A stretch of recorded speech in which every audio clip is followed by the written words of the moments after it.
haya sido productivo estos temas, ¿sí? Voy a entrar a la pantallita de la asistencia de hoy. Y bueno, como les había comentado anteriormente, pues el vencimiento de reto número 2 fue el día de ayer. Primero de costos conjuntos lo revisamos la semana pasada. El de órdenes de producción lo vamos a revisar el día de hoy, la retroalimentación. Y solo nos queda pendiente la tarea de reto número 3, que tiene que ver con los costos de producto, y de los cuales pues ya les había comentado a detalle la integración de esta tarea en las clases anteriores. Vamos a ver qué pasó con el reto número 2, ¿sí? La empresa La Picalica recibe la solicitud de los siguientes pedidos especiales: la orden 184 con 13.200 unidades, la orden 185 con 55.000 unidades, la 186 con 33.500 unidades y la 187 con 14.500 unidades. Me dice que al inicio no había materia prima, se compraron específicamente para esta orden, ¿sí? Y bueno, vamos a empezar a desarrollar nuestro cuadrito, como hicimos en la clase pasada, agarrando la información relativa al vale de salida o la información que nos dan de la materia prima, que bien pudieron haber utilizado las fechas, así como lo hicimos en la clase pasada, ¿sí? El 1 de enero, el 11 de enero, el 13 de enero, el 14 de enero, les comenté que en una misma fecha pudieron haber sacado materia prima para diferentes órdenes. O también lo hubieran aprovechado para ponerlo como vale de salida, el control, ¿no? El control de los vales de salida. Vemos allá que dice vale de salida número 1, el vale de salida número 2, el vale de salida número 3, el 4, el 5, el 6, el 7. Son 7 vales de salida. Como ustedes lo hubiesen relacionado, no había tanto problema como vale de salida o por fecha. Yo aproveché para colocarlo por vale de salida, ¿sí? Sin embargo, esto no afecta la clasificación. O sea, lo que tenemos que reconocer es a qué le correspondía, ¿sí? A qué orden le correspondía para poder acumularlo, ¿sí? Acá me vale de salida y entonces allá tengo los vales, el vale número 1, el vale número 2, el 3 al 7, ¿sí? Y vemos que, por ejemplo, en el vale número 1 se sacan 366.000, ¿sí? Para la orden 186, ¿sí? El vale, ese es con el vale número 1, ¿sí? Luego el vale número 2, pues tenemos 845 para la orden 186 y 166 para la orden 184, ¿no? Y así vamos clasificando y vamos acomodando las piezas que le dije. Bueno, eso básicamente es acomodar la información de tal modo que nos dé el resultado que efectivamente se utilizó en cada orden de producción, ¿sí? Lo voy a dejar un momentito para que ustedes revisen la información que generaron, ¿sí? Y pueden hacer su comentario si tuvieran en este momento, ¿sí? Voy a dejar un momentito y luego continúo. Si alguien necesita más tiempo, me dice, y si no, pues avanzamos, ¿ok?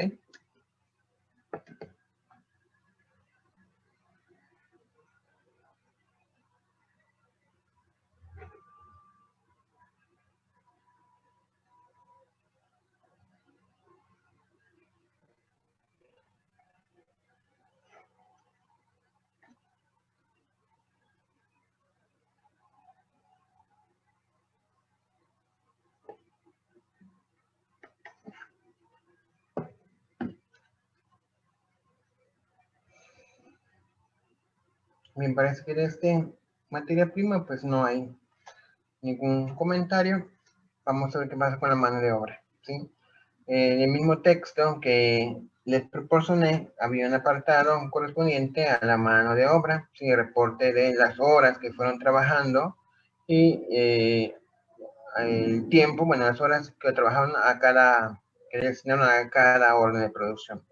Lo mismo, allá tenemos el obrero 1, el obrero 2, el obrero 3 y básicamente el obrero 4 y 5. Vemos que hay 5 obreros, ¿sí? pudimos haber puesto obrero 1, obrero 2, obrero 3, obrero 4, obrero 5, ¿sí? En la práctica, ¿qué va a aparecer allá? El nombre de fulanito de tal, ¿sí? De la nómina, de la lista de raya, este fulanito de tal trabajó tantas horas en tal orden, ¿no? Y bueno, también pudimos haberlo hecho como lo hicimos en la clase pasada con las áreas, ¿no? Corte, el área de corte, el área de costura, el área de acabado, ¿sí?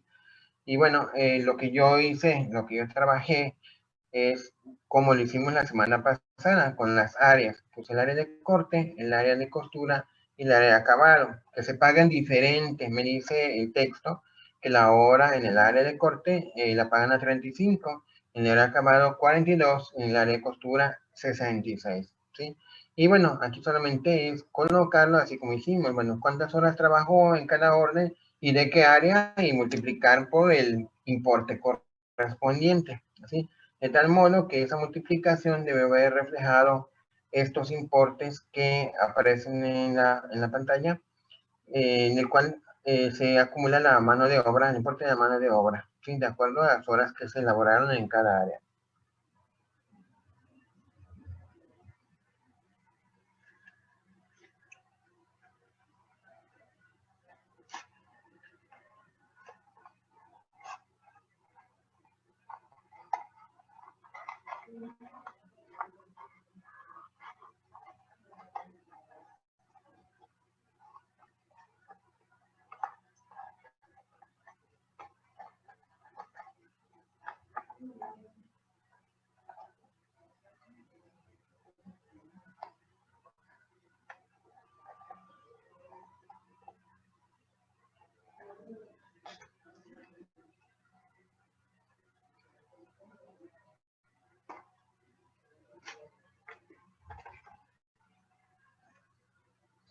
Bien, finalmente tenemos los costos indirectos, ¿sí?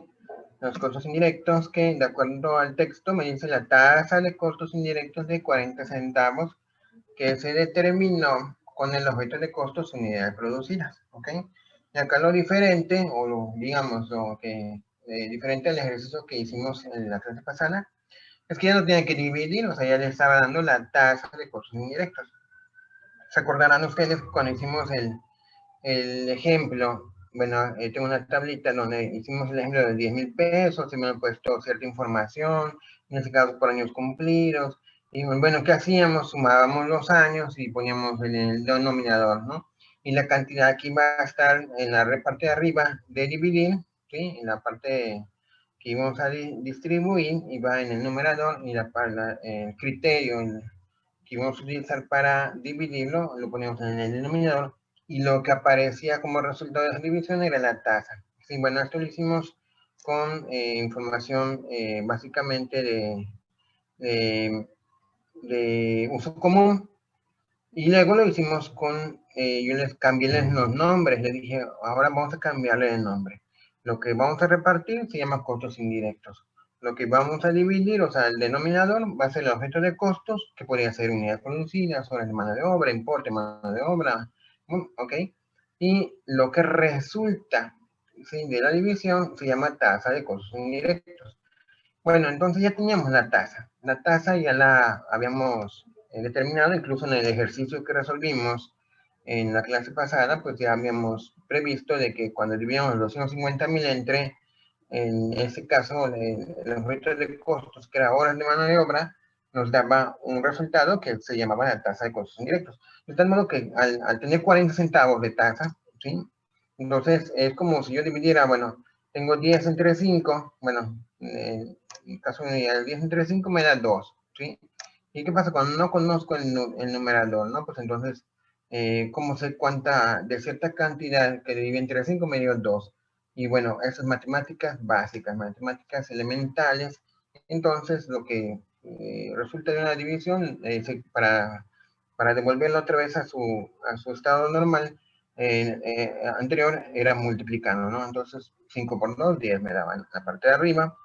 Pues en este caso son 40 centavos, ¿sí? 40 centavos que yo tengo de tasa por cuántas unidades, ¿sí? Porque me dice que el objeto de costos fue por unidades producidas. Y entonces, pues tengo 13,200 de la 184, 55.000 de la 185, sumo todo, así como hicimos con la edad, con el peso, con los puntajes. ¿Qué hacíamos? Sumábamos todo y lo poníamos como denominador, ¿sí? Y entonces, en este caso, ya tengo la tasa, entonces el denominador es la suma, ¿sí? De todas las unidades. Entonces lo multiplico y entonces me dice que los costos indirectos en este ejercicio son de 46.480, ¿sí?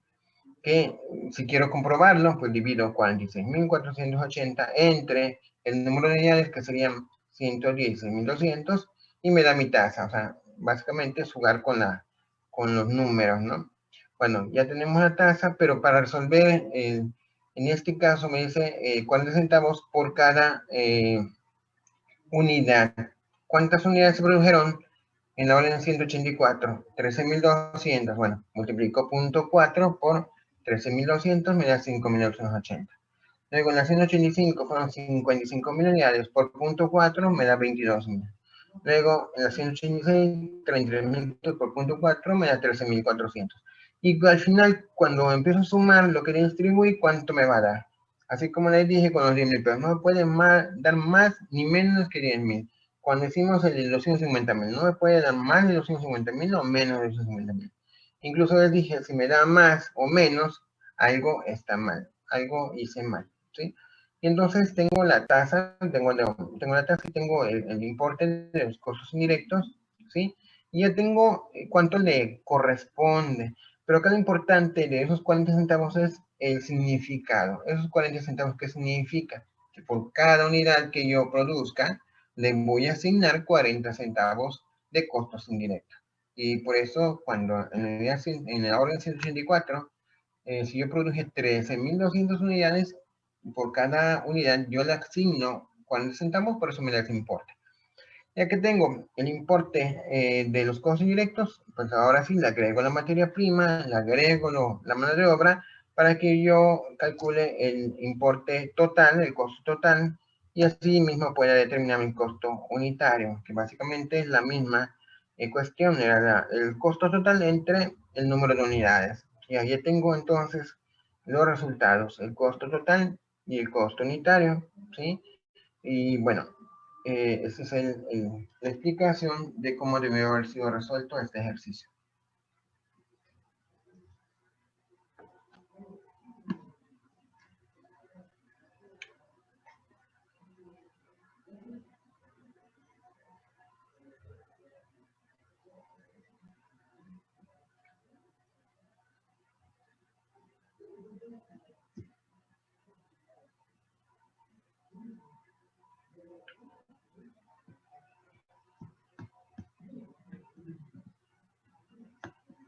Bueno, tenemos el segundo inciso, ¿sí? Ya conocemos el importe de los costos indirectos, 46.480, pero ahora me dice, ese importe de 46.480 ya no lo vamos a dividir entre el número de unidades. El inciso B me pide que nosotros lo hagamos, pero con el importe, con el valor de la materia prima que se utilizó, ¿sí?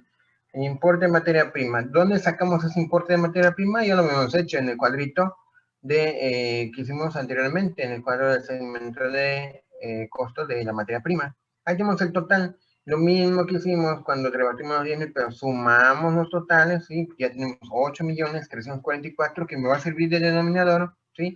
¿Qué cantidad voy a repartir? 46.480, ¿sí? Entre los 8 millones, una cantidad muy pequeñita, ¿sí? De hecho, yo les he comentado que lo ideal es que nosotros manejamos dos decimales porque el dinero y la unidad más pequeña que tenemos es el centavo. Bueno, además una cantidad más pequeña, pero aparece como un centavo. Lo importante, lo relevante, lo que necesitamos reconocer de este procedimiento es qué significa ese centavo, ¿sí? Ahí me da un centavo.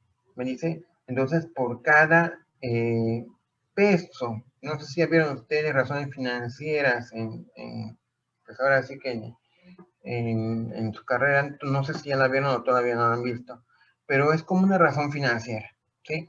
Entonces, me dice por cada centavo que yo gasté en la compra de materia prima, le toca perdón, por cada centavo que por cada peso que yo pagué, perdón, por cada peso que yo pagué de materia prima, le corresponde un centavo. ¿Sí? Por cada peso que yo pagué de materia prima, le asigno un centavo. De tal modo que en la orden 184 yo gasté 1.185.000 en 1988, y entonces por cada peso que yo gasté le asigno un centavo y me da como resultado 6.106. Están redondeados, ¿sí? No tiene decimales para efectos de presentación, ¿sí? Solamente para efectos de presentación les puse sin decimales, ¿sí? Y bueno, al final, ¿cuánto me va a dar la suma? No me puede dar más ni menos que 46.480. Ya que lo tengo, ya que determiné cuánto es el importe que le toca a cada orden de producción, le agrego la materia prima, le agrego la mano de obra y calculo el costo total y finalmente el costo unitario, ¿sí? El costo unitario que posiblemente me cambie por unos centavitos, esto porque el importe de los costos indirectos no es tan grande, de 46.000 pesos, de 8 millones que tengo en materia prima, pues realmente me van a decir, maestro, es que me varió por 5 centavitos, ¿sí? 5 centavitos que a lo mejor pudiera decir, bueno, no es relevante. No es relevante cuando yo apliqué el procedimiento, pero me da 5 centavos de diferencia. Pero cuando apliqué el procedimiento de modo incorrecto, ahí es cuando digo, bueno, sí, son 5 centavos, pero el procedimiento es incorrecto, ¿sí? Entonces acá lo importante es que tengamos claro, ¿sí?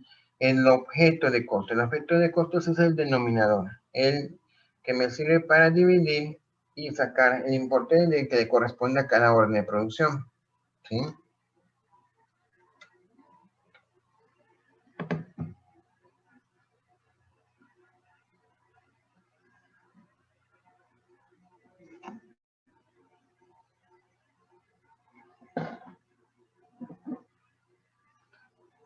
Bueno, no habiendo preguntas ni comentarios, pues seguimos con el tercero. El tercero me pide que nosotros resolvamos lo mismo, pero ahora vamos a cambiar el objeto de costos. Lo vamos a poner como el importe de la mano de obra que se pagó, ¿sí?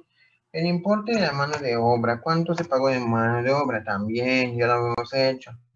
Estos importes ya lo tenemos en el cuadrito. Acá tengo 426.000, ¿sí?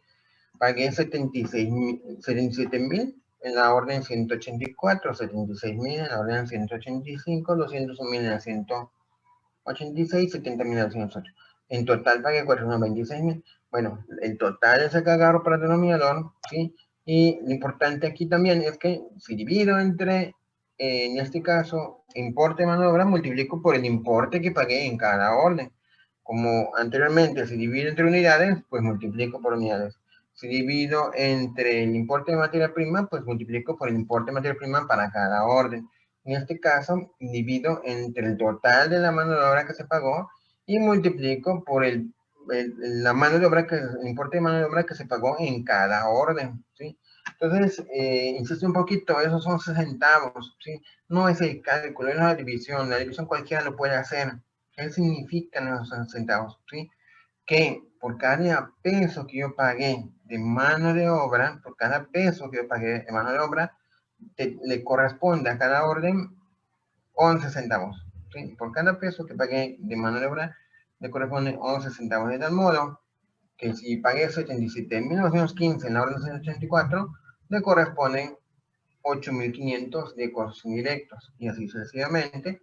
Y al final la suma no me va a dar más ni menos, ¿sí? Ahí tenemos el importe de los costos indirectos, que le agrego la materia prima, le agrego la mano de obra, así ya tengo el costo total, lo divido siempre entre el número de unidades y ya tengo el costo unitario. Si se dan cuenta, y eso es importante y creo que se los comenté en la clase anterior, los importes del total, si no cambian, se dan cuenta, lo del costo total siempre va a ser 8.817.383 en todos los objetos de costo, aun cuando cambien los objetos de costo, siempre va a ser ese importe.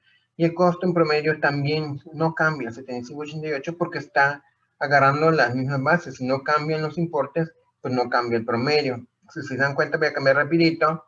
Ahí el costo total tengo 8.817.000, si se dan cuenta en el anterior, también tengo 8.817.000, y también en el anterior tengo 8.817.000, ¿sí? Y el costo promedio, el que aparece, el costo unitario promedio, el que aparece al final de la columna, 75.88, tampoco cambia. En los tres procedimientos que hemos revisado, sigue siendo 75.88, porque estoy viendo con las mismas bases, ¿sí? Estoy agarrando el mismo importe. Entonces, ¿cuál es lo diferente? Lo diferente básicamente es el costo indirecto, porque la materia prima y la mano de obra tampoco no tienen cambios, ¿sí? Solamente por el importe de los costos indirectos es que me cambia esos resultados, ¿sí? Bueno.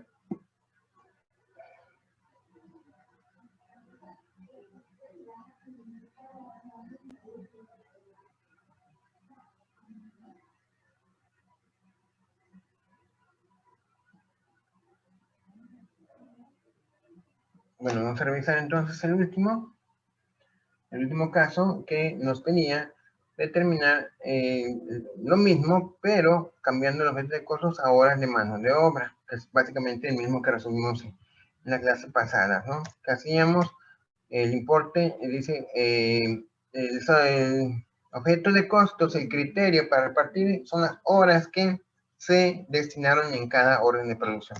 Cuando tenemos esta tablita, voy a agarrar las horas, ¿sí? Y como hicimos anteriormente, sumamos las horas y ponemos el dato en el denominador, ¿sí? Hacemos la división y tenemos la nueva tasa de costos indirectos, que en este caso me da 5.48. ¿Qué significa ese 5.48? Significa que por cada hora que se trabajó, ¿sí? En cada orden le voy a asignar 5 pesos con 48 centavos, ¿sí? De tal modo que en la orden 184 utilice 1587 horas, porque es la suma de todas las horas que aparecen ahí, y entonces me da 8.690. Haciendo lo mismo en cada orden de producción, ya distribuyo de acuerdo a las horas de mano de obra. Sumo las cantidades y veo que me da exactamente lo mismo, los 46.480, que básicamente no cambia. Ese importe no cambia porque lo único que cambia es la forma o el criterio de distribución, ¿sí? Bueno, ya con este distribución le agrego también la materia prima, le agrego la mano de obra y ya tengo los costos totales. Lo divido entre el número de unidades y ya tengo el costo unitario, que al final de cuentas, en la última columna no notamos cambios con respecto al anterior porque utilizan los mismos datos, ¿no?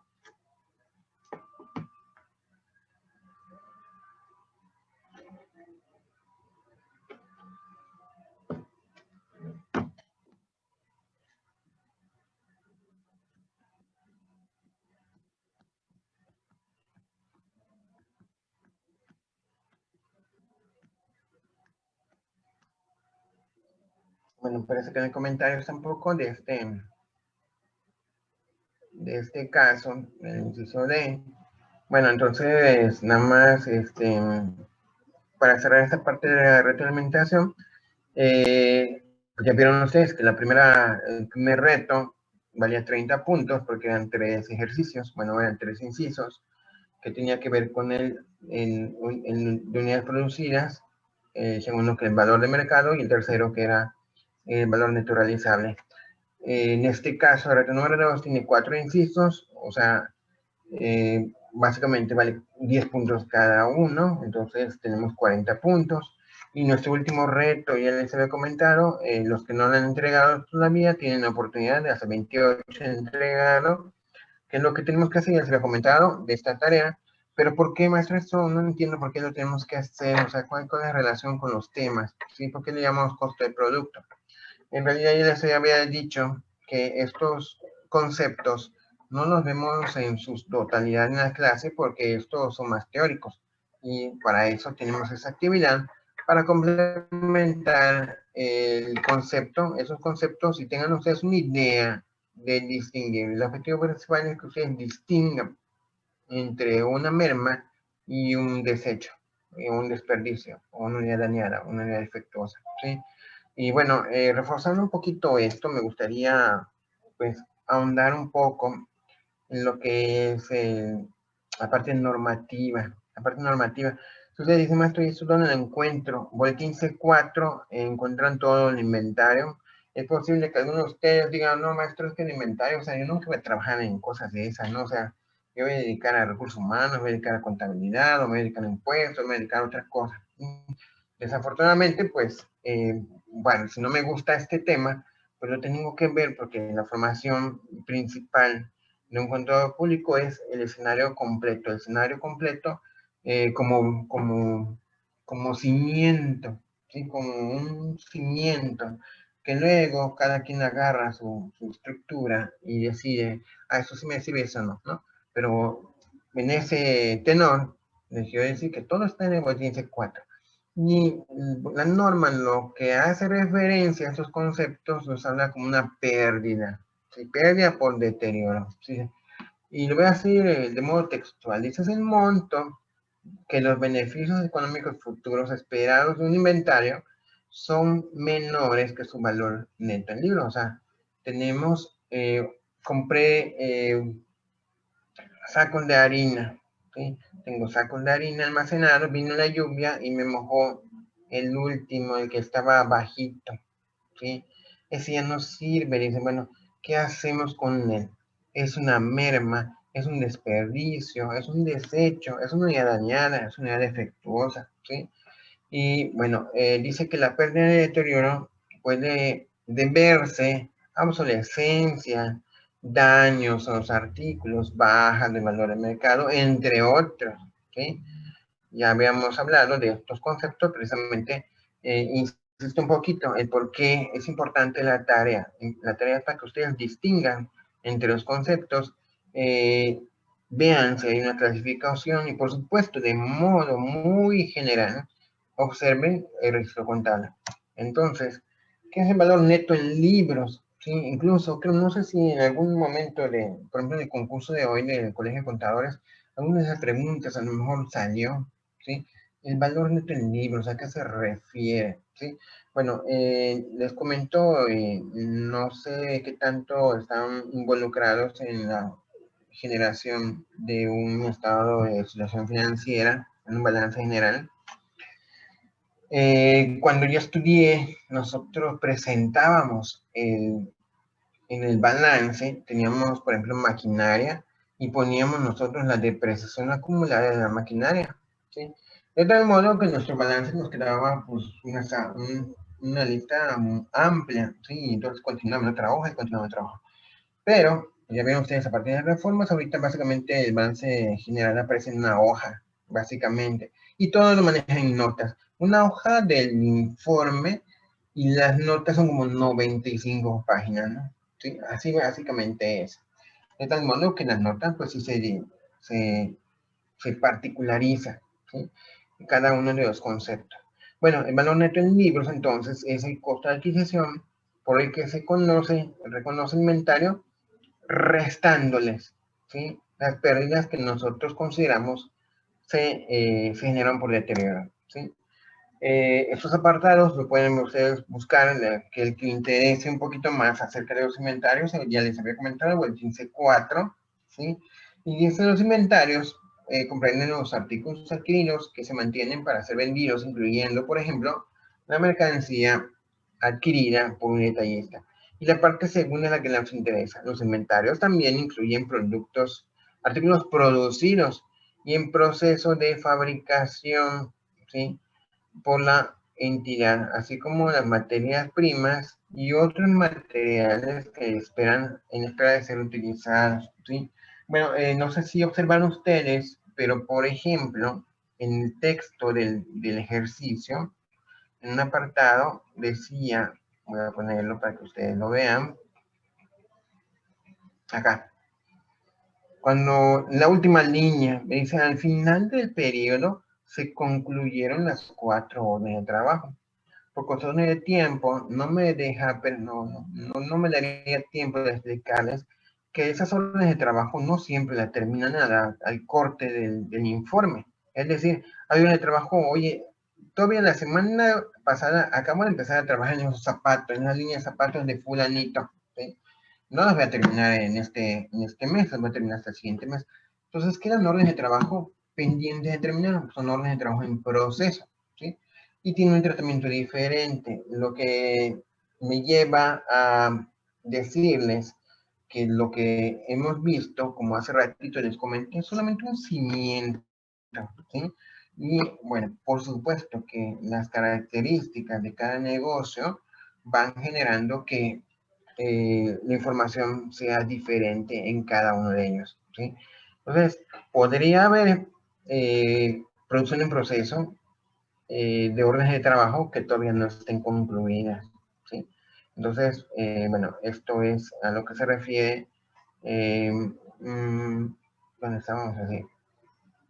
A este apartado, ¿no? De que tenemos artículos producidos y en proceso de fabricación por la entidad, así como materias primas y otros materiales que podrían ser, por ejemplo, material de ensamblaje o algo así, ¿no? Otro aspecto importante, el valor neto de realización, dice, es un valor específico para la entidad. Este concepto que seguramente le va a salir en algún examen, el valor razonable, no sé si han escuchado de él, el valor razonable a qué se refiere, ¿sí? Esto es muy importante en contabilidad, de hecho tiene relación a lo mejor con el Golden B10, también tiene relación con la parte del valor de mercado, así como vimos en el anterior tema, el valor de mercado, ¿se acuerdan? El valor de mercado significaba que si yo necesitaba ese insumo, y lo quería comprar, ¿cuánto me costaba? Más o menos es eso el valor razonable. Sí, ahorita tengo la definición, pero no se vayan mucho con la definición. Es básicamente que ustedes entiendan qué significa, ¿sí? Imagínense que quiero vender mi teléfono, digo, oye, me costó 5,000, ¿sí?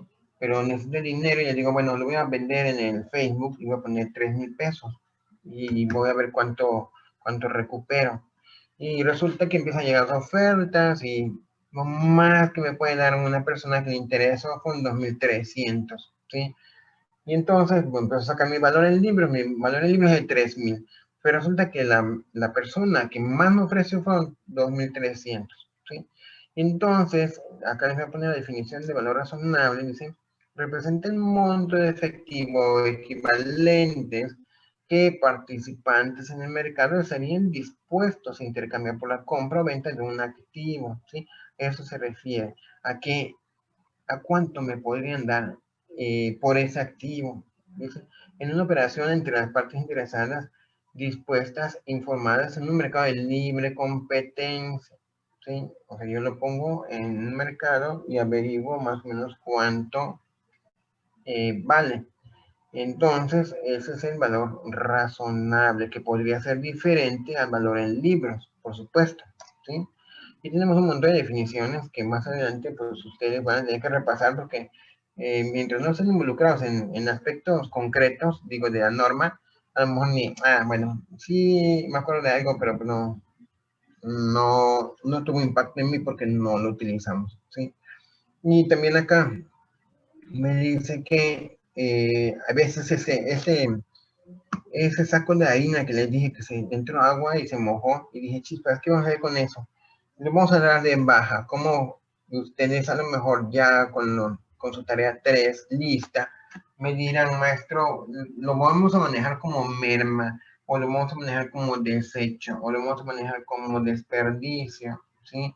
Aunque bueno, algunas empresas se han vuelto un poquito más estrictas en el aspecto de calidad y dicen, no, aquí fue un error humano, ¿sí? Alguien lo puso así, no siguió las normas y esto, pues el error humano, alguien lo tiene que pagar, ¿sí? Fulanito no cumplió con las normas de seguridad de la materia prima y entonces ahí se lo cobro. Bueno, pero suponiendo que en el resto de las empresas, como el texto de la norma dice, ¿sí? Me dice, ¿qué pasa si yo digo, ya le di de baja ese activo, pero resulta que cuando abrimos el saco de harina, está mojado el exterior, pero por dentro está bien, ¿sí? Y entonces me dice, oye, cuando me dicen, no deben reconocerse pérdidas por deterioro por debajo del costo de adquisición de materias primas que se mantienen para ser utilizados. Se espera que los productos terminados a los cuales ellos se van a incorporar se venderán a un costo, al costo o por arriba de esto, o sea, lo que me costó o un poquito más, ¿sí? Entonces, eso es importante también para que ustedes lo tengan en cuenta. Tenemos también este último parrafito, me dice que el reconocimiento de la pérdida, de la merma, del desecho, del desperdicio, dependiendo, y acá es donde hilamos lo que, bueno, está en la norma, bueno, la parte normativa, ¿sí? Y muchas veces, desafortunadamente para ustedes, ¿sí? Muchas veces no pueden hacer como que en un mismo escenario tener los diferentes componentes. Estamos viendo la parte, bueno, excepto por lo que les acabo de presentar, nos habíamos enfocado solamente en la parte técnica, en la parte de costos, ¿sí? Pero ¿qué pasa cuando incorporamos la norma y nos empieza a caer el 20? Oye, sí es cierto, así lo hicimos en el método tal, ¿no? En el método tal. Mañana si combinamos la parte teórica, la parte técnica, ¿sí? Contable, la parte normativa, ¿sí? Hacemos así, y como que falta algo, la parte fiscal. Imagínense que en una materia podemos ver los tres componentes, porque esta información la presentamos en balance, que al final, bueno, derivó de un estado de resultados, y el estado de resultados generó un resultado que puede haber sido una utilidad o una pérdida, que al final pudo haber generado el pago de impuestos y de PTU, ¿sí? Y bueno, involucra, por supuesto que involucra a la parte fiscal, ¿sí? Entonces, bueno, yo se los digo porque en base a mi experiencia y porque yo doy en varias materias, les hago esta situación que tenemos que verlo no solamente en el aspecto de costos, en el aspecto técnico, tenemos que combinarlo, por eso les traemos un parrafito, ¿sí? Y más adelante, si alguno de ustedes, vuelvo a repetir, se vaya a especializar o esté trabajando en ese aspecto de inventarios, pero no en el aspecto operativo, en la parte de la contabilidad. Oye, ¿cómo registramos esto? O sea, se cayó es en aquel que está mal puesto, se destruyó toda la materia prima. ¿Cómo lo podemos manejar? Como un desecho, como una pérdida, como una pérdida por deterioro. Una pérdida por deterioro como que no suena bien para una cuenta contable. Regularmente va a ser un desecho, un desperdicio, una merma, ¿sí? ¿Qué nos dice qué es lo que debe de ser? ¿Sí? Ahora sí que va a ser políticas de la empresa. Si no hay políticas, yo soy contador y no hay ninguna política, pues me tengo que auxiliar. ¿Quién, quién me dice qué es? Pues ahora sí que entran los textos, ¿sí? Por eso les di el texto de Polimen, y Polimen es un autor muy reconocido, ¿sí?